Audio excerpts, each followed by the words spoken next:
Car चलाते time आप सभी को डर क्यों लगता है। कभी भी ड्राइविंग सीखते टाइम या कोई बिगनर्स लोग जो कि थोड़ा बहुत जानते हैं,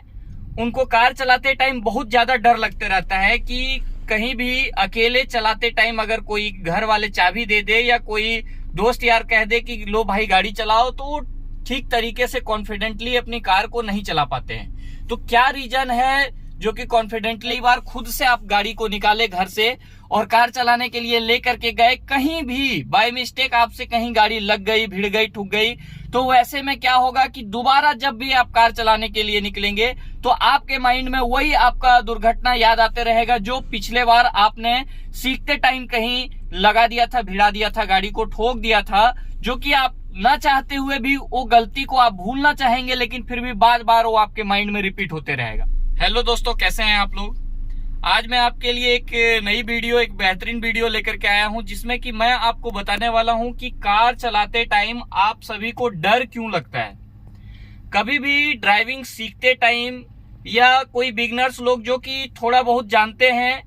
उनको कार चलाते टाइम बहुत ज्यादा डर लगते रहता है कि कहीं भी अकेले चलाते टाइम अगर कोई घर वाले चाबी दे दे या कोई दोस्त यार कह दे कि लो भाई गाड़ी चलाओ, तो ठीक तरीके से कॉन्फिडेंटली अपनी कार को नहीं चला पाते हैं। तो क्या रीजन है जो कि कॉन्फिडेंटली कार को नहीं चला पाते हैं, मैं इन्हीं के बारे में इस वीडियो में मैं अभी आपसे चर्चा करने वाला हूं। तो हो सके तो प्लीज आप मेरी इस वीडियो को एक लाइक कर दीजिए। आपके एक लाइक से ये मेरी वीडियो कई लोगों तक पहुंच पाएगी। तो दोस्तों, मैं आपसे ये शेयर करने वाला हूं कि कार चलाते टाइम ऐसा क्या होता है कि लोगों के मन में डर बैठ जाता है।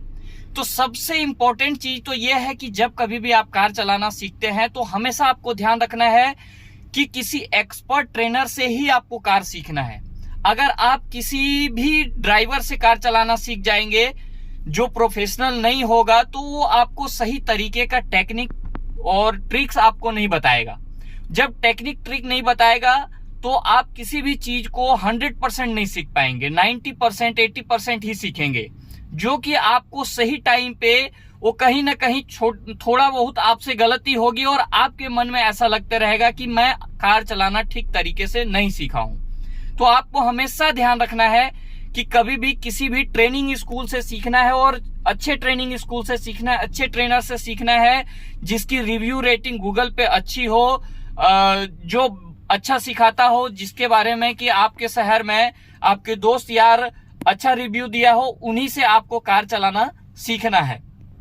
और हमेशा ध्यान रखना है कि खुद से नहीं सीखना है, क्योंकि कई लोग क्या होता है कि खुद से चलाना सीख जाते हैं और खुद से क्या पूरी तरह से उनका हर गलती सही होता नहीं है। जैसे क्या होता है कि कई बार खुद से आप गाड़ी को निकाले घर से और कार चलाने के लिए लेकर के गए, कहीं भी बाय मिस्टेक आपसे कहीं गाड़ी लग गई, भिड़ गई, ठुक गई, तो वैसे में क्या होगा कि दोबारा जब भी आप कार चलाने के लिए निकलेंगे तो आपके माइंड में वही आपका दुर्घटना याद आते रहेगा जो पिछले बार आपने सीखते टाइम कहीं लगा दिया था, भिड़ा दिया था, गाड़ी को ठोक दिया था, जो कि आप ना चाहते हुए भी वो गलती को आप भूलना चाहेंगे, लेकिन फिर भी बार बार वो आपके माइंड में रिपीट होते रहेगा। कार चलाना सीख भी जाएंगे, लेकिन बार बार आपका पिछला गलती जो आपसे सीखते टाइम हुई थी, वही गलती बार बार आपके माइंड में आते रहेगा। तो हमेशा ध्यान रखना है कि जब कभी भी आप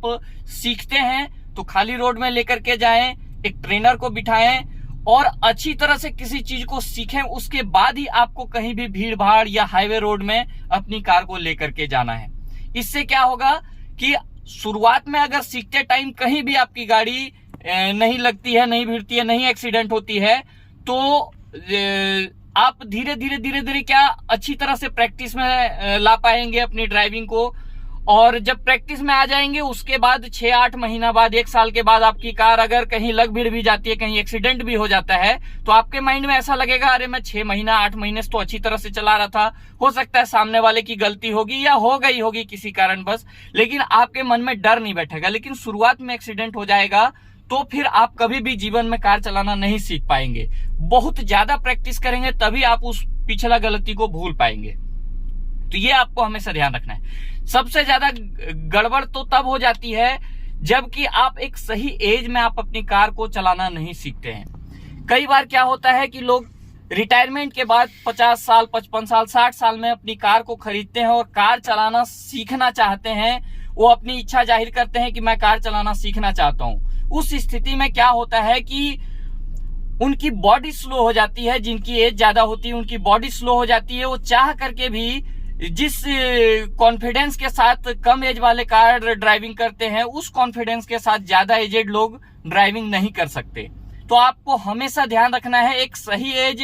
20 से लेकर के 30 तक की एज में अगर आप ड्राइविंग सीखते हैं तभी आप सही तरीके से सीख भी पाएंगे और कॉन्फिडेंटली चला भी पाएंगे। ज्यादा एजेड लोगों को ज्यादा टाइम, ज्यादा प्रैक्टिस लगती है, तब जाकर के वो कार चला पाते हैं। कई बार तो ऐसे होता है कि जैसे आप किसी से ड्राइविंग सीखे, क्लच, गियर, स्टीयरिंग सभी चीज को सीखे, लेकिन 100% नहीं सीखे, सिर्फ आप 50 या 60% सीखे और भीड़ में लेकर के चले गए कार को। वहां पे क्या होगा कि आपसे गलती होना जाहिर सी बात है, क्योंकि आप 100% सीखे नहीं हैं। और वहां पे जाने के बाद अगर आपसे गलती हुई तो फिर दोबारा आप उस भीड़ के बारे में सोचेंगे कि मुझे उस मार्केट से गुजरना है या कहीं एक जगह से दूसरे जगह जाना है, तो आपके मन में डर आने लगेगा, क्योंकि आपने भीड़ भाड़ वाली रोड में जहां पे भी 2 से 3 बार गाड़ी बंद कर दिया होगा, वो बार बार आपके माइंड में रिपीट होते रहेगा, क्योंकि आपने प्रैक्टिस नहीं करी अच्छी तरह से क्लच की और आप सिटी के अंदर चले गए, वहां पे आपसे गाड़ी बंद हुई और वही बार बार आपके माइंड में आएगा। तो हमेशा ध्यान रखें कि खाली रोड में अच्छी तरीके से प्रैक्टिस करनी है, अपनी कार को पूरी तरह से स्मूथ बना लेनी है, अपना क्लच, ब्रेक, गियर सभी चीज का कॉम्बिनेशन को, उसके बाद ही आपको भीड़ भाड़ या सिटी अंदर जाना है। तो मैं उम्मीद करता हूं कि आज का वीडियो से आपको बहुत कुछ सीखने समझने को मिला होगा। अगर आपको ये मेरी वीडियो अच्छी लगी तो प्लीज मेरी वीडियो को एक लाइक कर दीजिए और मेरे चैनल को सब्सक्राइब कर दीजिए। मिलते हैं आपसे नेक्स्ट वीडियो में।